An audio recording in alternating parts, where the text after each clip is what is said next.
আজকের রতে কি হয়েছে আর আগামী স্ম্যাকডাউনে কি হতে চলেছে, এই দুটো বিষয়েই আমি গত শনিবারের ভিডিওতে কথা বলেছিলাম, তাই সেটা নিয়ে আর দ্বিতীয়বার কথা বলে লাভ নেই। কারণ এই দুটো শোই ডাব্লিউডাব্লিউ আগে থেকে টেপ করে রেখেছে, যেহেতু এখন ক্রিসমাসের ইভ চলছে আর সামনে নিউ ইয়ার আসতে চলেছে, তাই সবাই ছুটি কাটাচ্ছে। আর সেই কারণে এই দুটো শোকে ডাব্লিউডাব্লিউ আগে থেকেই টেপ করে রেখেছিল, যার পুরো স্পয়লার্স আমি শনিবারের ভিডিওতে দিয়ে রেখেছিলাম। যাই হোক, তো সেটা নিয়ে তো আর কথা বলবো না, কিন্তু আজকের থেকে আমরা যে জিনিসটা দেখেছিলাম যে অস্টিন থিওরি, সে তো ফাইনালি দ্য ভিশনে যোগ দিয়েছে। হ্যাঁ, আমরা বলতে পারি যে অস্টিন থিওরি ভিশনে যোগ দিয়েছে, ভিশন কিন্তু অস্টিন থিওরিকে নিয়ে আসেনি। তো এই কারণে এখন একটা স্পেকুলেশন বা এখন একটা রিউমার খুব ছড়াচ্ছে যে এই অস্টিন থিওরির আসল মতলবটা কি, সে কি আদৌ ভিশনে যোগ দেওয়ার জন্যই কি এইসব করেছে, নাকি তার অন্য কোনো প্ল্যান আছে। তো সেটাকে নিয়ে একটু ডিকোড করার চেষ্টা করব। আর সত্যি কি অস্টিন থিওরির এই ভিশনে যোগ দেওয়ার পেছনে অন্য কারো হাত আছে, সেটা নিয়েও কথা হবে এই ভিডিওতে। তাই ভিডিওটা পুরোটা দেখো, স্কিপ করো না, কারণ তোমরা দেখছো Rachel entertainer. So let's start the entertainment.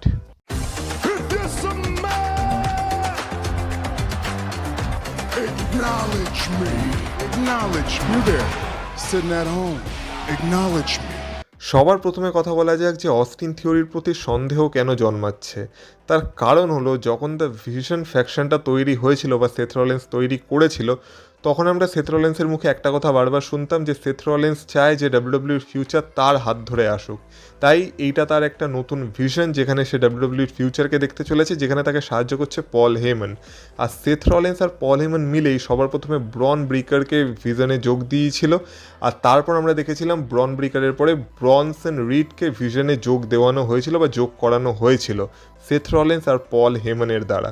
কিন্তু পরবর্তীকালে যখন ব্রন ব্রিকারই সেথ রলিন্সের উপর টার্ন করে যায়, তখন ভিশনের অনেকটাই কন্ট্রোল চলে আসে পল হেমনের হাতে, যেখানে এখন আমরা বলতে পারি যে ভিশনের লিডার হিসেবে ব্রন ব্রিকারকে আমরা দেখতে পারি, কিন্তু আসল যার কথা শুনে ভিশন চলছে বা যে অ্যাকচুয়ালি ভিশনকে একসাথে ধরে রেখেছে, সেটা হলো পল হেমন। এবার এইখানে কিন্তু অস্টিন থিওরির নাম কোনোভাবে আসেনি।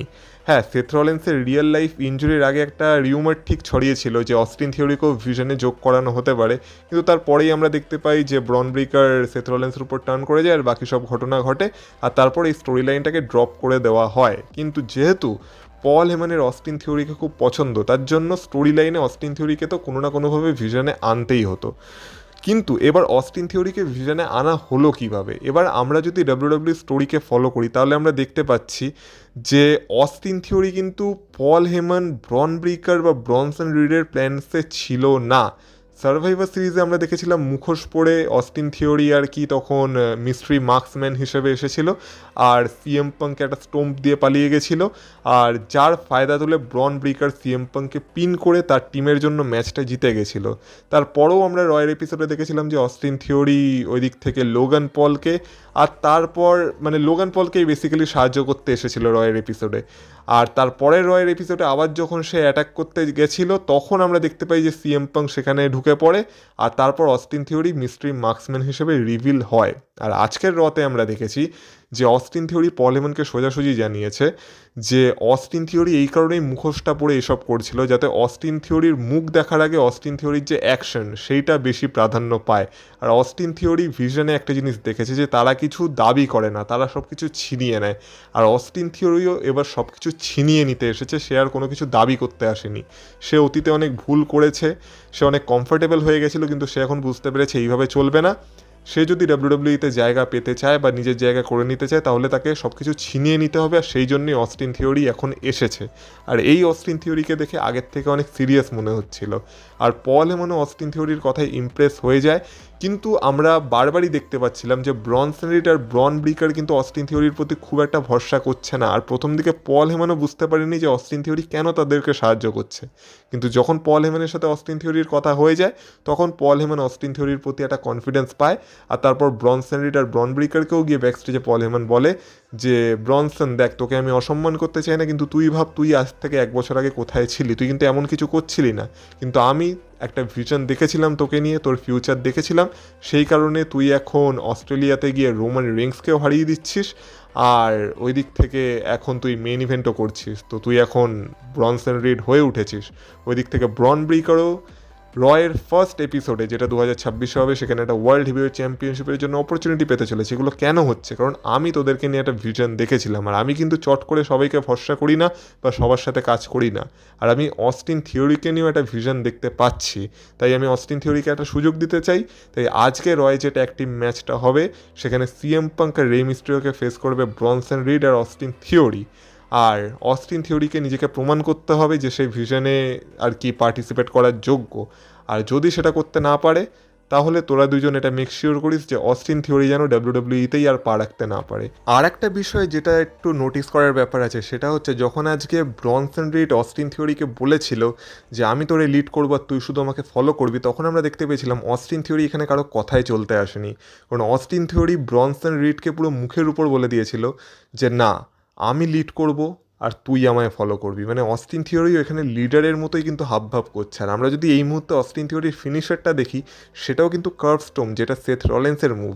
আর আমরা জানি যদি সেথ রলেন্স ফিরে আসে, তখন কিন্তু মেবি অস্টিন থিওরি এটা আর ইউজ করতে পারবে না। কারণ যদি সত্যি অস্টিন থিওরি ভিশনে থাকে, তখন ভিশনের দুই মেম্বার বা যদি সেথ রলেন্স আর অস্টিন থিওরিও বা একসাথে চলে আসে, তখন একসাথে দুইজন একই ফিনিশার ইউজ করবে, এটা খুব রেয়ার অকেশনেই হয়। শুধুমাত্র স্পিয়ার এমন একটা ফিনিশার যার জন্য আমরা এরকম দেখতে পারি যে অনেক সুপারস্টার একসাথে স্পিয়ার ইউজ করছে, কিন্তু বাকি মুভগুলোকে ডাব্লিউডাব্লিউ একটু মানে সুপারস্টার স্পেসিফিকে রাখি, মানে সবাইকে ইউজ করতে দেয় না। তো যখন সেথ রলেন্স অ্যাকচুয়ালি ফিরে আসবে, তখন এটাও দেখার বিষয় হবে যে অস্টিন থিওরি আর সেথ রলেন্স দুজনই কি কার্ভস্টোমই ইউজ করবে তার ফিনিশার হিসেবে বা তাদের ফিনিশার হিসেবে, নাকি সেথ রলেন্সের তো কার্ভস্টোম থাকবেই, কারণ যেটা মানে সেটা যেহেতু তার ট্রেডমার্ক ফিনিশার না, আর অস্টিন থিওরিকে তার ফিনিশার চেঞ্জ করতে হবে, এটাও একটু লক্ষ্য করার বিষয় আছে। কিন্তু আমরা সেই ট্যাগ টিম ম্যাচটায় কী দেখলাম? আমরা সেই ট্যাগ টিম ম্যাচটায় দেখলাম যে অস্টিন থিওরি ভিশনের জন্য ম্যাচটা জিতে গেল, যখন অস্টিন থিওরি রে মিস্ট্রিওকে পিন করেছিল। তো অস্টিন থিওরি তো ভিশনের কাছে নিজেকে প্রমাণ করে দিয়েছে আর নিজের জায়গা পাকা করে নিয়েছে। কিন্তু এই যে সে ডেসপারেটভাবে ভিশনে যোগ দিতে চাইছে হঠাৎ করে, এটা সে কেন চাইছে? এবার এই কথা আমি কেন বলছি, তার জন্য আমাদেরকে একটু অতীতে ফিরে যেতে হবে। সময়টা হচ্ছে 2020, যখন একটা মহামারীর কারণে পুরো বিশ্ব বাড়ির ভেতর বসে আছে, আর ডাব্লিউডাব্লিউ শোগুলোও তখন পারফরমেন্স সেন্টার থেকে হচ্ছে। আর সেই সময় আমরা সেথ রলেন্সের একটা ক্যারেক্টার দেখেছিলাম, যে ক্যারেক্টারটার নাম ছিল মাসায়া, যেখানে তার সাথে তার দুটো ডিসাইপেল থাকতো। একটা হতো বাডি মার্ফি আর আরেকটা ছিল অস্টিন থিওরি। হ্যাঁ, সেই সময় থেকেই অস্টিন থিওরি সেথ রলেন্সের সাথে কাজ করছে আর সেথ রলেন্সের ডিসাইপেল হিসেবে কাজ করতো। কিন্তু তারপর আমরা দেখেছিলাম যে যখন সেথ রলেন্সের সেই ক্যারেক্টারটা শেষ হয়ে যায়, তখন সেই স্টোরি লাইনটাকেও ড্রপ করে দেওয়া হয়। কিন্তু আমরা অস্টিন থিওরি আর সেথ রলেন্সের তার মানে অতীতে কানেকশন দেখেছি। তারপর তো সেথ রলেন্সের ফেস টার্ন হয়েছিল মাঝখানে, তখন অস্টিন থিওরির সাথে আমরা সেথ রলেন্সের রাইভলারিও দেখেছি, কিন্তু সেটা পরের ব্যাপার। এবার এখন কথা হচ্ছে, আমাদের এটা মাথায় রাখতে হবে যে ভিশন কিভাবে ভেঙেছিল যখন ব্রন ব্রিকার সেথ রলেন্সকে বিট্রে করেছিল। আর ব্রন ব্রিকার তাকে বিট্রে করেছিল যে কিনা ব্রন ব্রিকারকে ভিশনে জায়গা দিয়েছিল। মানে এক প্রকার এটা সেথ রলেন্সের সাথে একটা বিশাল বড় বিট্রেয়াল ছিল। আর ব্রন ব্রিকারের পাশাপাশি আমরা দেখেছিলাম ব্রনসন রিড আর পল হেমন আর কোনো উপায় না পেয়ে ব্রন ব্রিকারের সাথে যোগ দিয়েছিল আর সেথ রলেন্সের এগেনস্টে টার্ন করে গেছিল। তো এখন তো সেথ রলেন্স ইনজুরির কারণে ডাব্লিউডাব্লিউর বাইরে আছে, কিন্তু আমরা জানি সেথ রলেন্স যখনই ডাব্লিউডাব্লিউতে ফিরবে বা যখনই তার রিটার্ন হবে, সে ডিরেক্ট ভিশনের জন্যই আসবে। কিন্তু সেথ রলেন্স এটাও জানে, যেহেতু সে টিমটাকে তৈরি করেছে, তাই সে জানে যে সে একা কিছু করতে পারবে না এই টিমের এগেনস্টে। যেখানে পল হেমনের মতো মাস্টার মাইন্ড আছে, তখন সেখানে সেথ রলেন্সকেও তার ভিশনারির মতোই মাইন্ড গেম খেলতে হবে। আর এই কারণেই মনে করা হচ্ছে এই যে আমরা যেটা দেখতে পাচ্ছি খালি চোখে, সেটা হয়তো অ্যাকচুয়ালি ঘটছে না। আর আমরা এই যে দেখতে পাচ্ছি যে অস্টিন থিওরি ভিশনে যোগ দেওয়ার জন্য ভিশনের ভরসা আর কি মানে ভরসাটাকে নিজের পাওয়ার চেষ্টা করছে, আর যাকে বলে যে বিশ্বাস অর্জন করার চেষ্টা করছে। তো এইটা তো অস্টিন থিওরি করছে, কিন্তু এইটা সে কি নিজের জন্য করছে নাকি কারো কথায় করছে, এইটা হচ্ছে মেন ব্যাপার। আর এখানে আমি কথা বলছি সেথ রলেন্সেরই। মানে এখানে ব্যাপারটা হচ্ছে এরকম যে সেথ রলেন্সকে তো ভিশন বিট্রে করেছে, কিন্তু সেথ রলেন্স তো আর চুপ করে বসে থাকার পাত্র নয়। তাই সেথ রলেন্সও এবার বাড়ি বসে হয়তো ভিশনের এগেনস্টে কোনো একটা ছক কষছে, যেখানে তার প্রধান অস্ত্র হয়তো এই অস্টিন থিওরি। কারণ সেথ রলেন্স হয়তো যতদিন ডাব্লিউডাব্লিউতে আসতে পারছে না, ততদিন ভিশনের ভেতরে কী চলছে আর অ্যাকচুয়ালি ভিশন কী ভাবছে, বা পল হেমন, ব্রন ব্রিকার, ব্রনসন রিড এরা কি প্ল্যান করছে, এইটা জানার জন্য এদের দলেই একটা গুপ্তচর পাঠিয়েছে। আর সম্ভবত এটাই হলো অস্টিন থিওরি, যেখানে এখন তো দেখে মনে হচ্ছে যে অস্টিন থিওরি ভিশনে যোগ দিতে চাইছে বা ভিশনের হয়ে কাজ করতে চাইছে, আর হয়তো সেটা হবেও। আমরা দেখতে পাবো যে অস্টিন থিওরি যখন ভিশনের বিশ্বাস অর্জন করে ফেলবে তখন তাকে ভিশনের মেম্বার করে নেওয়া হবে, আর সে তারপর কিছুদিন ব্রনসন রিড, ব্রন ব্রিকার আর পল হেমনের সাথেই কাজ করবে। কিন্তু স্টোরি লাইনে হয়তো আমরা এটাই দেখতে পেতে পারি যে যখন আসল সময় আসবে, আর যেইভাবে সেথ রলিন্স যখন ওয়ার্ল্ড হেভিওয়েট চ্যাম্পিয়ন ছিল সেই সময় ব্রন ব্রিকার তাকে অ্যাটাক করেছিল আর তাকে বিট্রে করেছিল। তো আমরা হয়তো এটাও দেখতে পেতে পারি যে যখন ব্রন ব্রিকারের হয়তো শাইন করার সময় আসবে বা ব্রন ব্রিকারের জীবনে সবথেকে বড় ব্রেকিং মুভমেন্ট আসতে যাবে, তখন হয়তো অস্টিন থিওরি ভিশনের এগেনস্টে টার্ন করবে, আর সেই সময়ই হয়তো সেথ রলিন্সের রিটার্নও হবে। আর এইভাবেই আমরা দেখতে পাবো যে এই সব কিছু যা চলছিল এগুলো অ্যাকচুয়ালি সেথ রলিন্সের মাস্টার প্ল্যান ছিল, আর অস্টিন থিওরিও সেথ রলিন্সেরই একজন আর কি গুপ্তচর ছিল, যে কিনা ভিশনে ঢুকে ভিশনের সব কথা সেথ রলিন্সকে জানাচ্ছিল। আর অবশেষে সময় সুযোগ যখন সঠিক পেয়েছে তারা, তখন তারা ভিশনের উপর টার্ন করেছে আর সেথ রলিন্সও তার বদলা নিয়েছে। তো এই একটা স্টোরি লাইন ডাব্লিউডাব্লিউই আমাদের দেখাতে পারে এই অস্টিন থিওরি আর ভিশনের স্টোরি লাইন অ্যাঙ্গেলটাকে প্লে করে। তো এটা তো আমি তোমাদের একটা জাস্ট একটা রাফ বললাম যে স্টোরি লাইনটা কী হতে পারে। এবার নেক্সট আমি তোমাদেরকে একটা স্টোরি লাইন প্ল্যান্সও বলি যে যেটা কিনা সম্ভবত আমরা দেখতে পেতে পারি যদি অ্যাকচুয়ালি এই ঘটনাটা ঘটে। তো স্টোরি লাইনটা শুরু তো অলরেডি হয়ে গেছে, যেখানে আমরা দেখতে পাচ্ছি আজকের র থেকেই অস্টিন থিওরি ভিশনের বিশ্বাস অর্জন করার চেষ্টা করছে, আর যেমন বললাম ইভেনচুয়ালি সেটা অস্টিন থিওরি করেও ফেলবে। আর তারপর আমরা জানি যে নেক্সট ইয়ার যেটা রয়ের প্রিমিয়ার এপিসোড হতে চলেছে সেখানে ব্রন ব্রিকার আর সিএম পাঙ্কের ম্যাচ হতে চলেছে ফর ওয়ার্ল্ড হেভিওয়েট চ্যাম্পিয়নশিপ। এবার সেই ম্যাচে কি হবে না হবে সেটা পরের কথা, কিন্তু যেহেতু এখন আমি তোমাদেরকে একটা এক্সাম্পল দিচ্ছি স্টোরি লাইনে, তো ধরে নাও সেই ম্যাচে ব্রন ব্রিকার সেথ রলিন্স বলছি ব্রন ব্রিকার সিএম পাঙ্ককে হারিয়ে দিয়ে হয়ে গেল brand new world heavyweight champion. তো আমরা বলতে পারি যে যদি ব্রন ব্রিকার সত্যি নতুন চ্যাম্পিয়ন হয়ে যায় সিএম পাঙ্ককে হারিয়ে, তাহলে ব্রন ব্রিকারের কাছ থেকে তো চ্যাম্পিয়নশিপটা খুব সহজে যাচ্ছে না। তো আমরা জানি যে রাসেলমেনিয়া অবধি অন্তত ব্রন ব্রিকার চ্যাম্পিয়ন হয়েই থাকবে তারপর সামনে আসতে চলেছে রয়্যাল রাম্বল। এবার রয়্যাল রাম্বলে এমন একজন হয়তো উইনার হলো যে কিনা রাসেলমেনিয়ায় ব্রন ব্রিকারকে চ্যালেঞ্জ করে দিল ফর ওয়ার্ল্ড হেভিওয়েট চ্যাম্পিয়নশিপ। এবার ধরে নাও সেটা হলো আমাদের ওটিসি রোমান রেইন্স, কারণ আমরা জানি আমাদের ট্রাইবাল চিফেরও প্রবলেম চলছে দ্য ভিশনের সাথে, আর রোমান রেইন্সও ভিশন আর ভিশনের মেম্বারদের অত সহজে ছেড়ে দেবে না। তো আমরা যদি এটা ধরে নিই যে রোমান রেইন্স নেক্সট ইয়ারের রয়্যাল রাম্বল জিততে চলেছে, তাহলে এটার চান্সই বেশি আছে যে কোডি রোডসকে চ্যালেঞ্জ না করে সে ব্রন ব্রিকারকে চ্যালেঞ্জ করলো, যেহেতু ব্রন ব্রিকারের কাছে এখন ওয়ার্ল্ড হেভিওয়েট চ্যাম্পিয়নশিপটা আছে।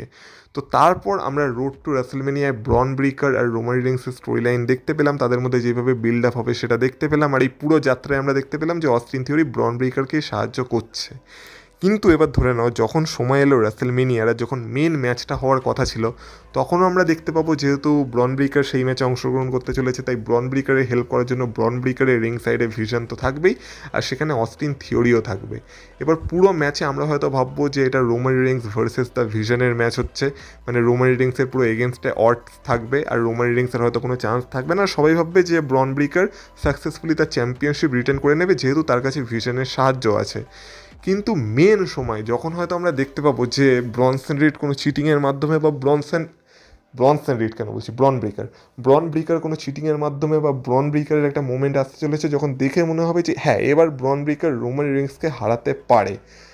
তো সেই সময় আমরা যদি দেখি যে অস্টিন থিওরি ব্রন ব্রিকারকে সাহায্য করার পরিবর্তে ব্রন ব্রিকারের এগেনস্টেই টার্ন করে গেল, আর যার ফলে সেখানে রোমান রিংস একটা সুযোগ পেয়ে যাবে, আর সেই সুযোগটাকে কাজে লাগিয়ে রোমান রিংস ব্রন ব্রিকারকে হারিয়ে রাসেলমেনিয়ায় brand new world heavyweight champion হয়ে গেল। এক্ষেত্রে দুটো জিনিস ভালো হবে, এক হচ্ছে রোমান রিংসকে আমরা আবার চ্যাম্পিয়ন হিসেবে দেখতে পেয়ে যাবো ডাব্লিউডাব্লিউইতে, তো রোমান রিংসের গল্প তারপর আলাদা চলতে পারে। আর তারপর যখন আমরা এর উত্তর খুঁজবো যে রাসেলমেনিয়ার মতো স্টেজে কেন অস্টিন থিওরি এটা করলো আর কেন ব্রন ব্রিকারের এগেনস্টে টার্ন করলো, আর যখন মনে হবে যে এবার তো অস্টিন থিওরির অবস্থা খারাপ হতে চলেছে কারণ এবার ভিশন আর অস্টিন থিওরিকে ছাড়বে না, সেই সময় আমরা হয়তো রাসেলমেনিয়াতেই দেখতে পেলাম যে সেথ রলিন্স সেদিন রিটার্ন করলো, আর তারপর সেথ রলিন্স আমাদের অস্টিন থিওরির কাঁধে হাত রাখলো, আর এটা পুরো আমরা বুঝে গেলাম যে হ্যাঁ, আমরা এতদিন যেটা ভাবছিলাম যে এই সব কিছুর পেছনে অ্যাকচুয়ালি সেথ রলিন্সই ছিল, আর এই সব কিছুর মাস্টার প্ল্যান সেথ রলিন্সই করেছিল, আর সেটাই প্রমাণিত হবে। আর তারপর আমরা দেখতে পাবো সেথ রলিন্স আর অস্টিন থিওরি সেম পেজে চলে আসবে, আর তাদের সামনে থাকবে ভিশন, মানে ব্রনসন রিড আর ব্রন ব্রিকার। তো এইভাবে হয়তো আমরা এবার এদের মধ্যে একটা ফিউচারে কন্টিনিউ হতে দেখতে পাবো।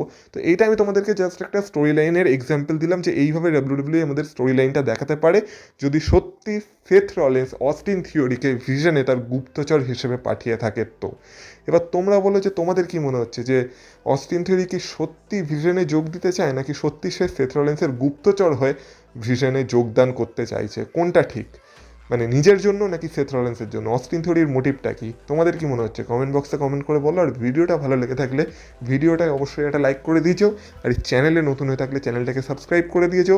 ভিডিওটাকে হাইপ করো, তোমাদের মতামত কমেন্ট বক্সে কমেন্ট করে জানিও। আর তোমাদের সাথে কথা হবে আবার পরের ভিডিওতে।